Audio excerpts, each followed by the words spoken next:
સુરત સિટીમાં no drugs in Surat city અભિયાન અંતર્ગત ક્રાઇમ બ્રાન્ચ અને એસઓજી ઘણા બધા ભૂતકાળમાં કેસ કરવામાં આવેલા છે અને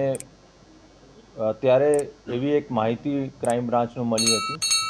કે મધ્યપ્રદેશથી ગુજરાતમાં સુરતમાં એમડી ડ્રગ્સ કોઈ લઈને આવે છે।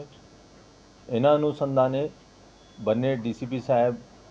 શ્રીમતી રૂપલ સોલંકી મેડમ અને રોઝિયા સાહેબ અને ડીસીબીનો પીઆઈ શ્રી પરમાર સાહેબ અને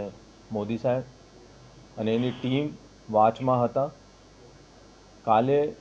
ભાટિયા ટોલ ટેક્સની પાસે એક સિલ્વર કલરની વરના ગાડીનો રોકવામાં આવ્યો અને એની તલાશી દરમિયાન એના પાસેથી 512 ગ્રામ જેટલી એમડી ડ્રગ્સ કબજે કરવામાં આવેલી છે, જેની માર્કેટ કિંમત 51,22,000 થાય છે। એમાં 3 આરોપી પકડવામાં પોલીસને સફળતા મળી છે। એનો ડ્રાઈવર બદરુદ્દીન અખ્તર હુસૈન બંગડીવાલા जो नवसारीનો રહેવાસી છે અને 2 મુખ્ય આરોપી મોહમ્મદ ઇશાક મિર્જા जो સૈયદપુરા સુરત શહેરનો રહેવાસી છે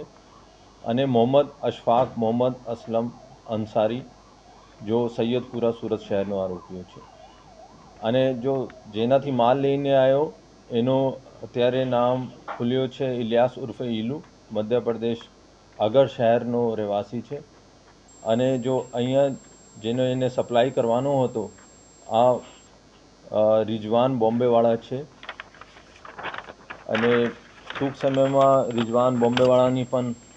અટક કરવામાં આવશે અને અત્યારે ઇન્વેસ્ટિગેશનમાં કે આ લોકો આગળ કોને આપતો હતો અને ભૂતકાળમાં કેટલા ફેરા મારીને આવે છે એની બધી તપાસ કરવામાં આવશે। ધન્યવાદ।